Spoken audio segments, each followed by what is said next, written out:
growth at all costs is such a bad strategy. I think it should be profit at all costs. A lot of the founders don't even care about food. The CPG is just a vehicle for growth because people are funding it. I look at one-time orders, two-time orders, three-time orders, because I know once somebody's ordered 3 times, the propensity for them to keep ordering to the 15th time, 20 times is really high. The risky period is when they've ordered once till 3. And that's where all my attention is. Welcome to the DTC Insider Podcast, where online business owners come to find actionable tips and tactics to grow their businesses. Now, here's your host, Brian Roisenthal.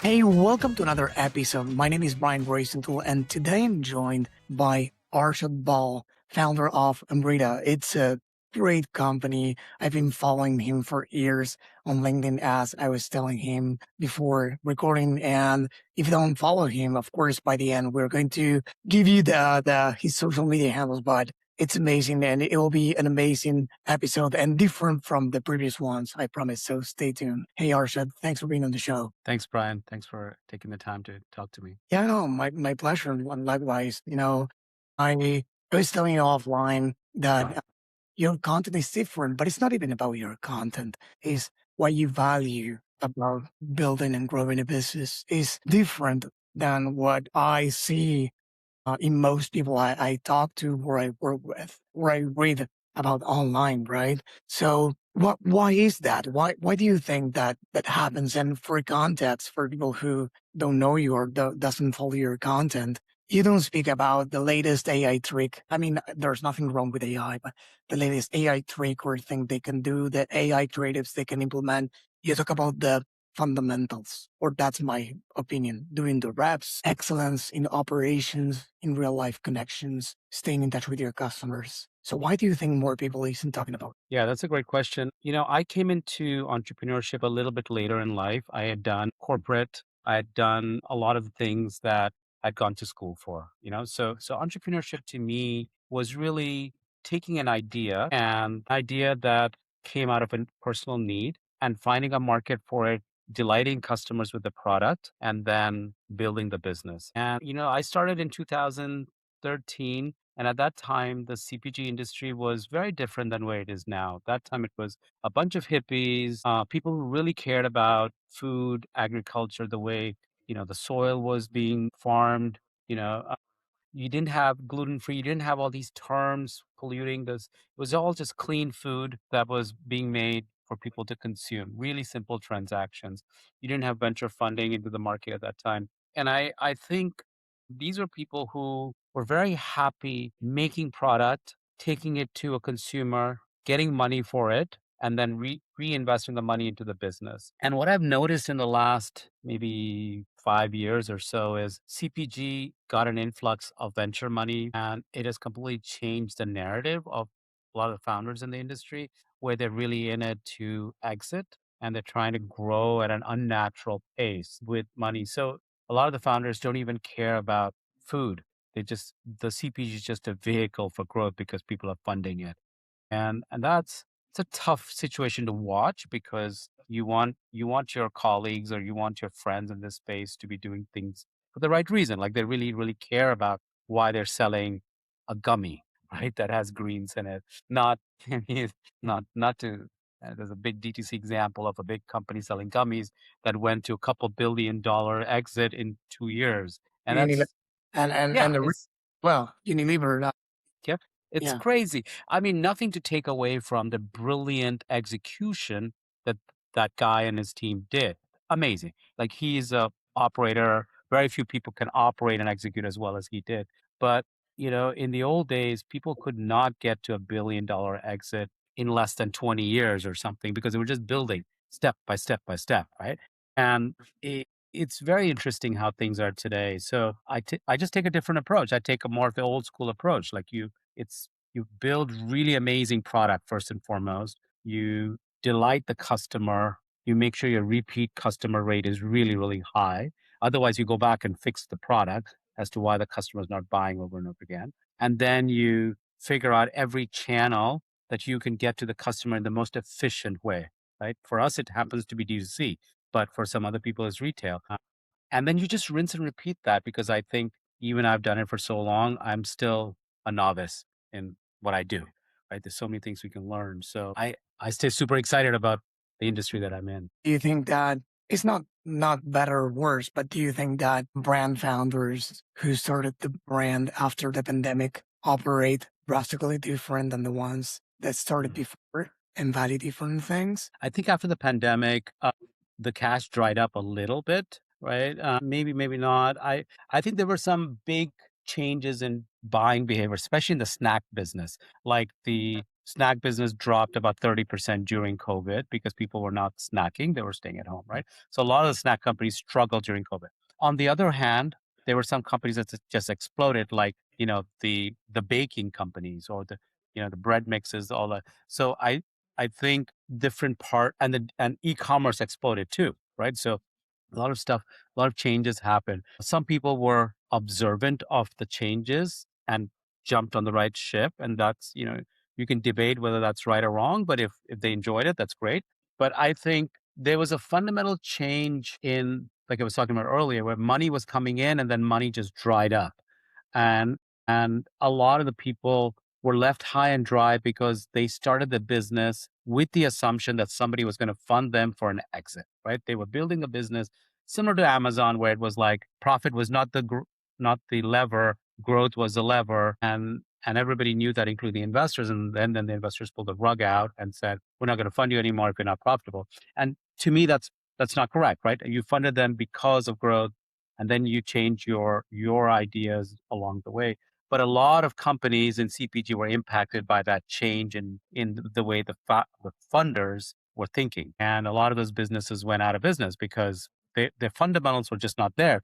But I don't think the founders were at fault per se because they were rewarded for growth, not rewarded for profit. And now everybody wants to reward people for. Yeah. So I think that conversation shifted a lot indeed, talking about profit in the last few years, whereas before it was all about growth at all costs, talking Yeah. about revenue and everything that we all know by now. But it was like socioeconomic, the socioeconomic landscape changed a lot.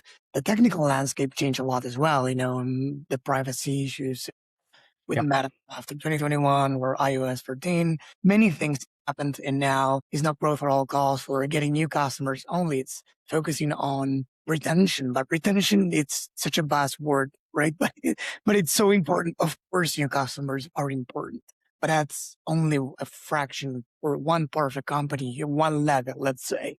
The other one is, doing, again, putting in the reps, as you said, goes across the business. And I would love you to expand there if you can. Like, what are the fundamentals part of a business for every brand these days? What's the most important thing you get up in the morning, you look at, and you spend most of your time in? Yeah. So for my situation is slightly different because we're vertically integrated. So I actually run a factory. So I start my day typically at the factory going, what are we making?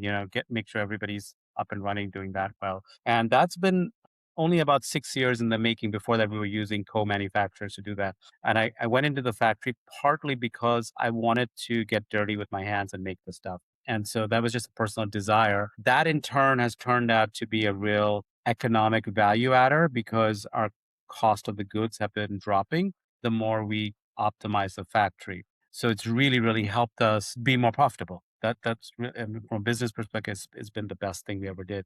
So that's important for me in a day. I think the other things in terms of reps are to look at the retention numbers, to look at the acquisition numbers, new customers and returning customers. I typically look at the metric, which is I look at one-time orders, two-time orders, three-time orders, because I know once somebody's ordered three times, the propensity for them to keep ordering to the 15 time, 20 time is really high. So the risky period is when they've ordered once till three. And that's where all my attention is, right? Like we nurture those customers, we do we give them anything that helps them get over that trust gap. So like they may have got a sample from us. Maybe they like two flavors, maybe they whatever it is, right? They didn't like everything. Maybe it was just a batch that was just didn't work for them. We just need to find out, we need to fix it so that we can get to second. And then we need to get the third order, right? So, and practically 99% of the time after the third order, they are either they love it or they hate it. And If they hate it after the third order, like it's not, we're not the right product for them. So we move on. But typically, this attention to the first three orders has really solved our retention problem for us heavily.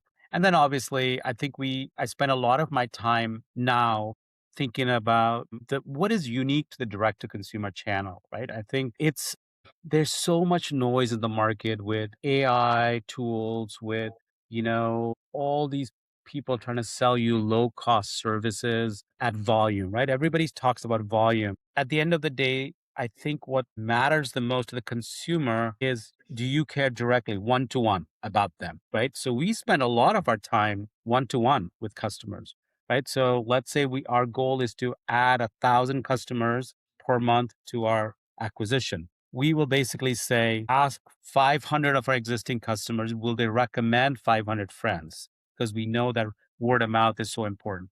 We will push a lot of our marketing dollars into that 500. Like we'll give them a free box of bars because we say, and we'll write a handwritten note in there that says, your friend Brian recommended us to send this to you. Check it out. Let us know what you think. Here's my phone number. Call me. Here's my email. Email me with your thoughts. If you love it, here's a coupon code to use on your first order, right? That's old school, super slow way of doing it. But think about it, our cost on that box, maybe $10, $12 all in. We're converting those customers at such a high rate compared to a CAC on Facebook of 25 to $30, right? And even on Facebook, the lifetime value is iffy because the person is just trying it out for the first time. So I'm so I spend a lot of my time in terms of reps doing reps like that, like going, how can I be so uniquely different? And where can I make that connection with the consumer where they are struggling with today, right? Most consumers are really over inundated with media, with all these emails coming to their box. So sending them more cold emails doesn't help the problem, right? But sending them a postcard that says, hey, your friend recommended this to you, and they know their friend, the chance of them trying the product is so high. And that's, again, old school way of doing it. This reminds me of a conversation that I had with a former Disney executive. I interviewed him on the podcast. I think it was 2022. We started in 2021, by the way. So I had the pleasure of chatting with many founders. And he said something that stood out that seems simple, obvious, but those typically are the best tips or pieces of advice, right? It's like map out your customer journey. The goal is to Disneyfy experiences, right? To create this wow effect. So map out your customer journey and see what you can do at each step of the process to create this wow feeling. What you're saying is, if I got it right, it's exactly that.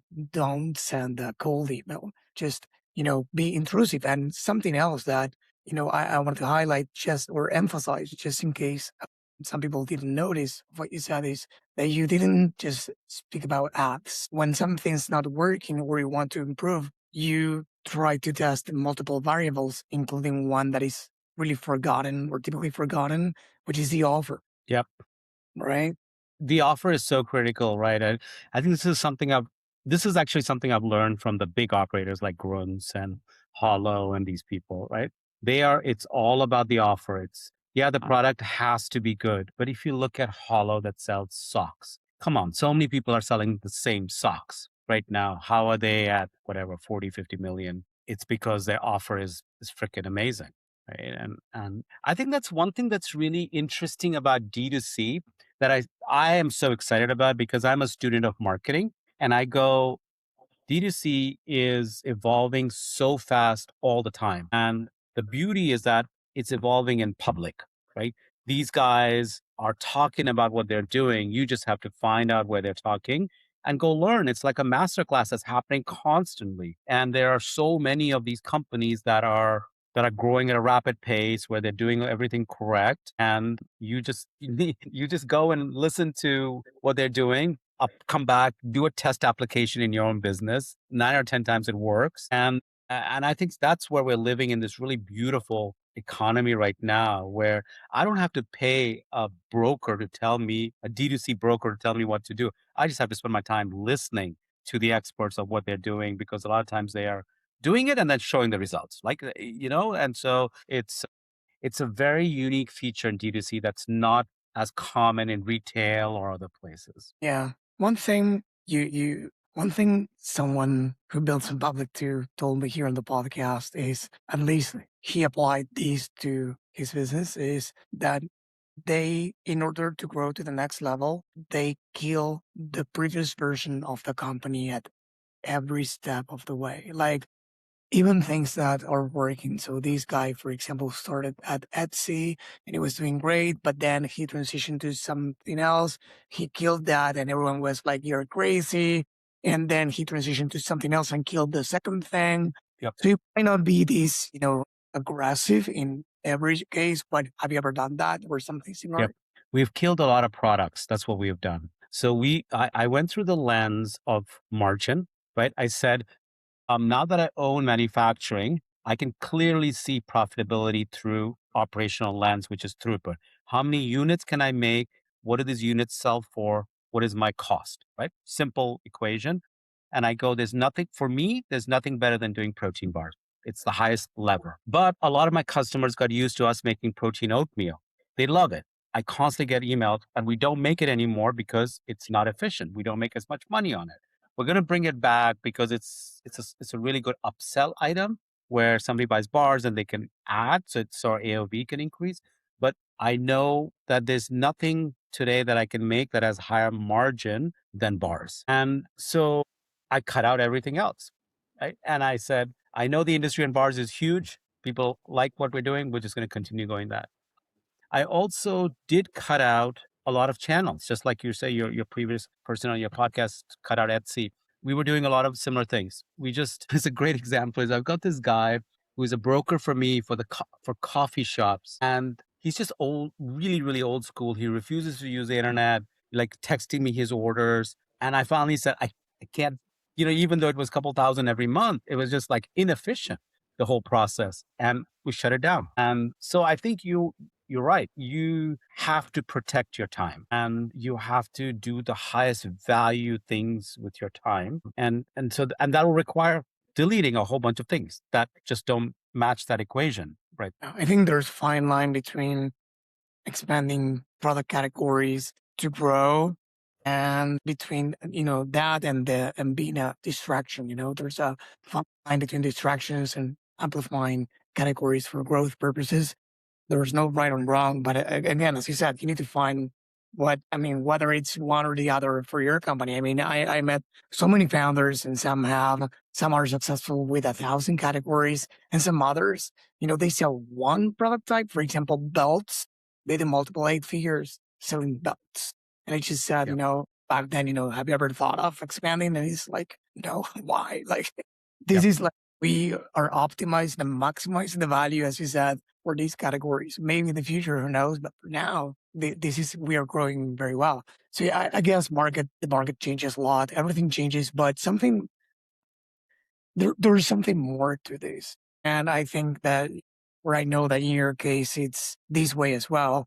Most companies or most successful companies that I've met, they have a big why, a big reason for existing. And anyone else can sell what they sell, but they build such rapport within a certain group and a certain community that they build something unique. And it's like a moat against competitors. So what's your why? Yeah. So my why has changed a little bit through the years. Early on, it was and there was an internal why and there's an external why, right? But really the why was to create a really clean protein bar in the beginning that I started that met the needs of low inflammation and allergen friendly. And that was because I started the company based on my son's journey with autism and a low inflammation diet that helped him in his recovery. So that was my why early on. Then when I started my manufacturing, I realized I had this opportunity to give people on the autism spectrum jobs. And there was a data statistic that I heard about that I can't forget ever, which was the young adults in the autism spectrum, these are like 21, 22-year-olds, have nearly 3 times the unemployment percentage as neurotypical, so people without autism do. And, if you think about it, these are like prime years of working, and they can't work because they have some development disabilities that prevents them from functioning neurotypically in an environment.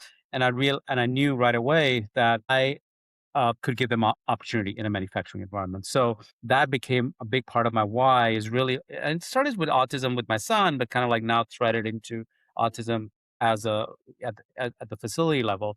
And now we typically have about 20 young adults come to our factory every single week to do vocational training. I've hired one full-time person years ago, and I'm getting ready to hire my second one now full-time. And my goal is to try to hire a person a year within my establishment and to give them jobs, but to really give vocational training to as many as I can. So that's a big part of my why is kind of this inclusion piece, right? To go, how can I find people who are disadvantaged, whether it is immigrants working in our facility or people with developmental disability, give them opportunities. And every single time I've done that, it's been net positive for the business. So even if I think about it as I'm doing this because I want to do something good, it always ends up being net positive for the business. So, which has been really reinforcing to me that you can do good and make money at the same time. Those two are not mutually exclusive. And what would you tell those people who are thinking or considering about hiring someone with a, how do you say, Yeah, neurodiversity? yeah, How neurodiversity. as many people might have, good intentions, but they are afraid. They might not know how to handle things at work because they are not around them as often. So, what would you tell these people? How have you Yeah. prepared to do it as well? Yeah. So actually, I've been doing a little bit more work in this space for trying to convince the state of Connecticut to give more funding to companies so that they get more comfortable with hiring people with autism.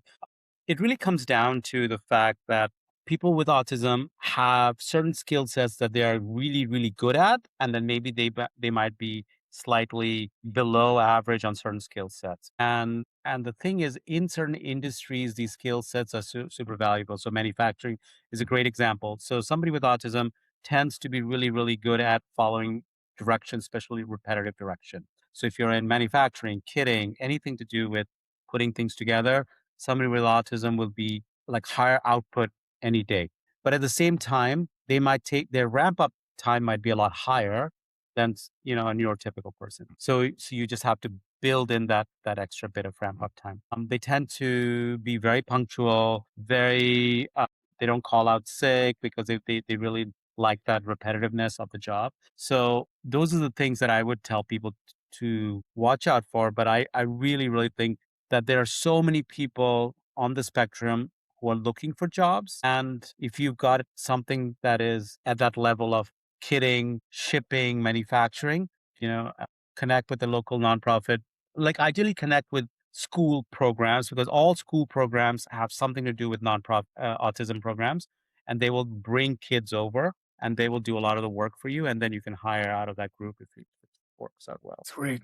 Yeah, I was listening to an expert in this topic the other day in the radio. I don't listen to the radio very often, but I actually have a podcast here in Argentina as well in studio, and I live like an hour away from the city. So when I travel, I listen to podcasts mainly, but I didn't find any that I loved while I was driving, so I was listening to the radio and there was this expert and they were covering this topic and said something that got my attention, but I don't hear many people talking about it, and it's people in the program was asking him like, is it that more people have this neurodiversity right now, or was it that before wasn't diagnosed enough? Like, why do I know? Because it happens to I have twins, 6-year-old twins, a boy and a girl, and both they go to separate grades, separate, and both of them have friends with Mm. neurodiversity. And I Mm. know many of them, like many siblings and people in the school. Yeah. So he was asking, why is it that we don't know as many adults with that? Is it because we are not diagnosed? Is it related to some newer behaviors in society, things they put into food? You know anything about it? Yeah, I mean, there's lots of theories. Like, so for my son is a great example. When he was 2.5, he was diagnosed with autism because he had no speech. He had really bad sensory issues. We had never heard the word autism till he was diagnosed. And then when we found out about it, we were blown away that 1 in 3 boys, it was literally as high as that, were had some version of autism. Now it's a spectrum, so the amount of issues really varies. But when we changed his diet, it still took a year. Once the diet cleaned up, his internal stomach cleaned up, and that meant he was able to absorb a lot of the services better because he was not always struggling with stomachache. And he started recovering really well from the age of about 5 till 8. And then by 8, he started getting speech came back. A lot of his occupational therapy issues went away. And by 10, he was pretty close to being neurotypical, like he was in a regular classroom and all that. But I feel like, so that was still 2.5 to 10, right? Long time period of intense work that we had to do with him, right? And I would say he was extremely lucky that everything worked out properly for him. Not a lot of kids are lucky like that. So I think, well, first of all, it's really, really important to do early intervention. If you see a child having the problem, get going early. And then just be the human brain is very pliable to change, like especially when people are younger. So do everything you can when they're young to impact the change because their recovery can be much faster younger versus older. Yeah, agree. So changing subjects, and it's probably one of my last questions for you is, you know, for those, whether they are starting a CPG brand, thinking of starting one, or already, let's say growing, what would you tell them as an advice? First of all, channel wise, like, are you only DTC? Do you sell in retail? If you do sell in retail, what's your advice for getting into retail, where the challenges or ups and downs were being there for the CPG brand? What metrics should they watch out for, or, be, alarm signs? So yeah. Yeah. Yeah. So CPG, I mean, there are a couple different ways to doing this, right? So you've got things that are ambient, so they don't need to be refrigerated or frozen, and then things that are frozen. So if you're in the refrigerated frozen category, e-commerce is extremely difficult, extremely expensive. It'll never be profitable. You can try it at scale, it might get profitable, but otherwise it's not. So then you're really just stuck with retail. And I would advise most people not to do something that is refrigerated or frozen. It's just y- the it's such an uphill battle because of all the restrictions that you're under. So if you're in ambient, which is non-refrigerated, I would say first of all you need to have margins 60% or better, gross margins, and anything less than that, you just don't have marketing dollars, to fuel it. So and very rarely does scale significantly improve margin. It might, like in the case of us, when we started doing manufacturing, it definitely got better, but you should be close to 50% when you're first starting off. So then you can take it to 60 at scale. But if you're at 30, getting to 60 is impossible, right? So that's like number one, like make sure your pricing and your margins are correct from day one. And then I think the other thing I would advise a lot of people is one channel, one avatar, $1 million a year. That's kind of like what I learned from Harmozy, and a lot of other people in the sort of the e-com D2C space. And it's really hard as a founder, especially founders are very ADD and we're constantly looking for, like, one channel gets difficult, we move to another channel, right? It's like the stupidest thing to do because the other channel is not any easier. It just seems easy because this is hard. And you're like, oh, I'll go to retail and I'll sell to 10 stores. And then all of a sudden, your brain is on retail versus solving the D2C problem. And so I believe that if you're an ambient and you can ship effectively, start with Amazon because you can get really fast feedback. You don't have to do a lot of UX work or anything like that. Create good listings, sell, test, see what kind of response you get, and then build out, Shopify D2C. And I just focus on three things right now, and we've been scaling close to 25% the last 3 or 4 years on D2C.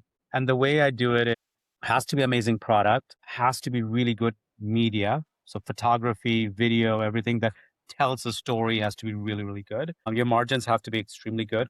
And then run a combination of organic and paid. And don't put all your eggs in that paid basket. I would say ideally it's like a 60/40 or a 70/30 split between organic and paid, and then just grow slowly in the beginning. Like, be comfortable with 5% growth, 10% growth, but focus on the retention, focus on the referrals.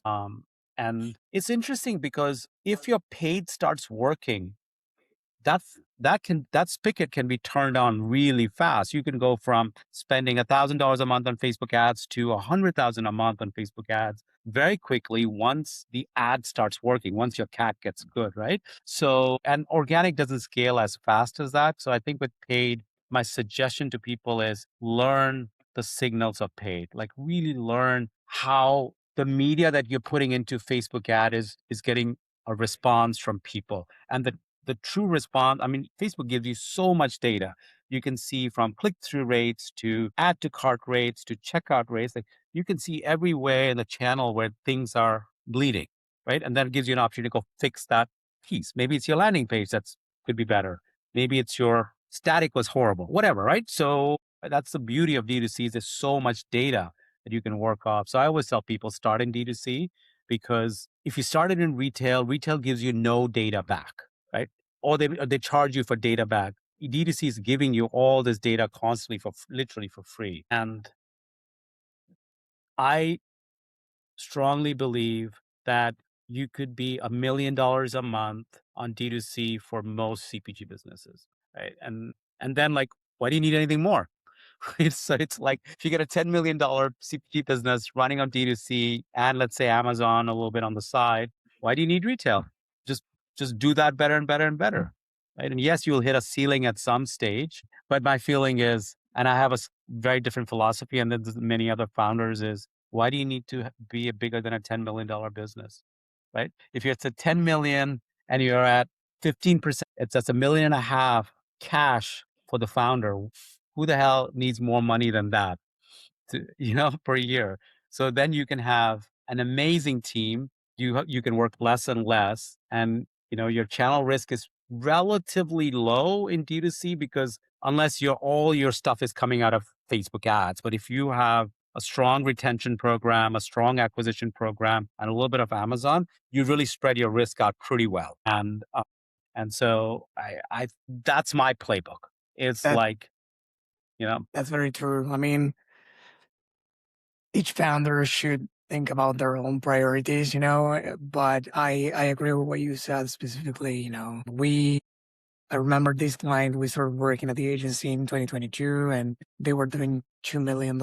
Now they are close to 10. And the founder is like, they've been growing steadily year over year, despite all the socioeconomic issues and all the stuff. And it's like, they are not in the CPG industry, by the way, but it's like, Brian, if we keep growing this at this pace, I'll need to move for the second time in 2 years to a new warehouse. They're finally moving. I visited yeah, them in my latest trip to the US in May, but I'll need to hire more people. So it's like, it's a nightmare. I don't want to have, like, I'm yep, fine at this stage. At first, I didn't get it as an agency owner because it was like, well, if we can keep growing, it would be a dream come true for any other brand that's struggling right now to grow. But then I thought about it from a business owner perspective, and it's like, he's right.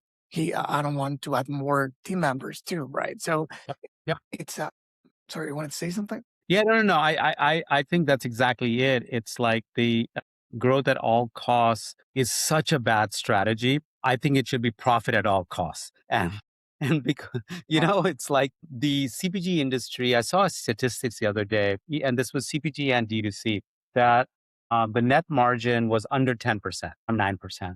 And I said to myself, I was like, if those people just focus on margin and doubled margin, they wouldn't have to double their business. They would still make double the amount of money, right?